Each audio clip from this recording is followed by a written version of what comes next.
Isang pinagpalang umaga po mga kapatid, mga KKB at lahat ng mga Kristiyanong kabataan all over the Philippines and all over the world. Is Happy Sunday po sa lahat po.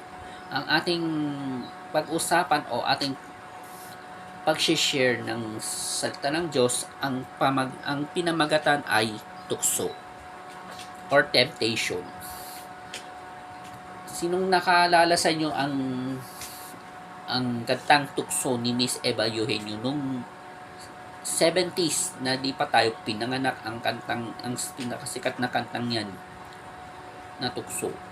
Ang kantang tukso ni Eva Eugenio ay naglalarawan ng kahinaan ng tao laban sa mapanirang kapangyarihan ng panunukso, particular sa aspeto ng katapatan at pamilya.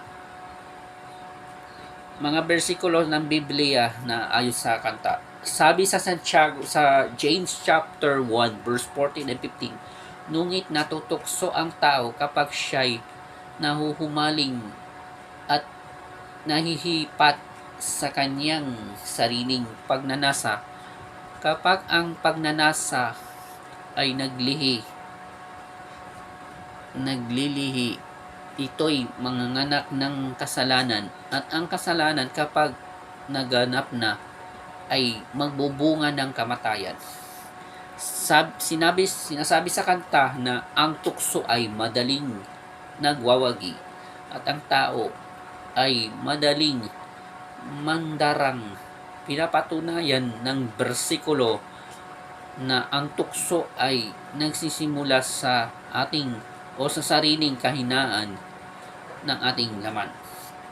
Sabi sa 1 Corinthians chapter 10 verse 13, walang pagsubok o tuksong dumating sa inyo na hindi raranasin ng lahat ng tao, ngunit tapat ang Diyos, hindi niya papayagan kayo'y tuksuhin ng higit sa inyong makakaya. Sa halip, pagdating ng tukso, bibigyan niya kayo ng paraan upang mapaglabanan ito.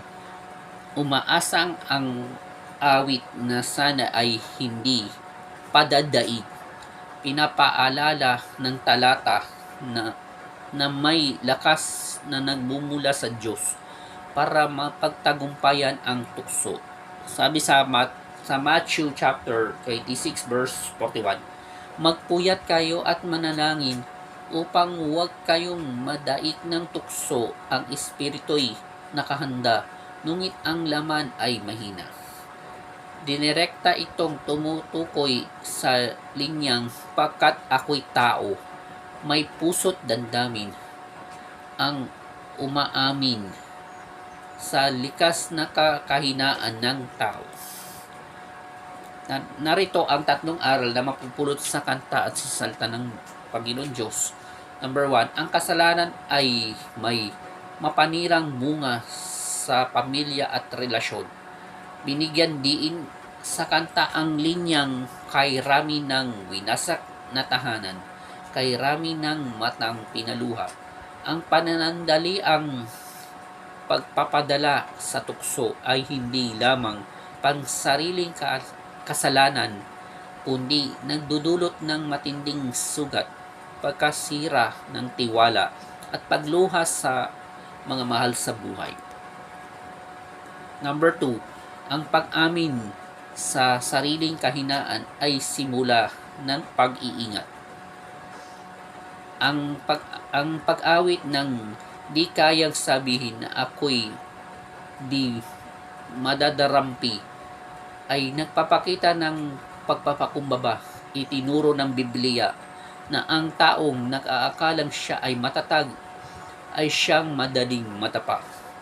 1 Corinthians chapter 10 verse 12, ang pagkilala na tayo ay tao lamang ay paalala na huwag nating ilagay ang ating sarili sa mga alanganing sitwasyon. Number 3, kailangang layuan at takasan ang tukso, hindi pakipagbuno rito.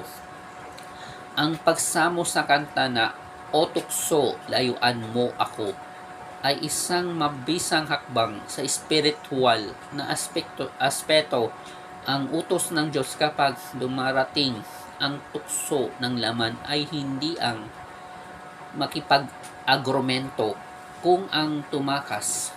2 Timothy chapter 2 verse 22, gaya ng ginawa ni Jose nang takasan niya ang asawa ni Potiphar sa Genesis chapter 39. Ang kantang tukso ay isang mabisang tulay o point of contact sa pagbabahagi ng ebanghelyo dahil sumasalamin ito sa totoong buhay at pang-araw-araw na pakikibaka ng bawat tao. Ang pundasyon ng konklusyon sa pagbabahagi, maaring nating ibuot na ang tukso ay totoong nariyan at may kapangyarihan magwasak ng buhay at pamilya. Ngunit ang magandang balita o good news ay hindi natin kailangan maging alipin nito. Kung sa kanta ay parang nakikiusap lamang ang tao na layuan siya ng tukso sa pamamagitan ng pananampalataya kay Jesus. Binigyan niya tayo ng kapangyarihan at katarungan upang tayo ay lumayo at magtagumpay laban sa kasalanan.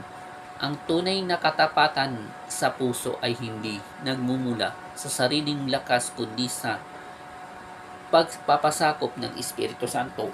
Amen. Agree with that. Dahil napakaganda ang ating usapan o ating napag-aralan ay tungkol sa temptation. Kaya mga kabataan, mga kapwa kong young adults, dapat layuan natin ang tukso at labanan natin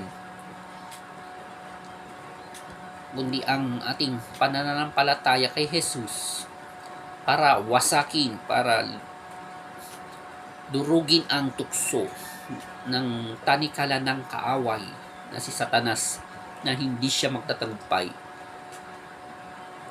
Once again po, isang pinagpalang umaga po mga kapatid, mga kikibi at lahat ng mga Kristiyanong kabataan at young adults ministry all over the Philippines and all over the world. See you on next Sunday po sa another na ating pag-aaralan sa susunod na linggo po. Good morning and God bless po. At magkikita tayo sa church mamaya po. And God bless po.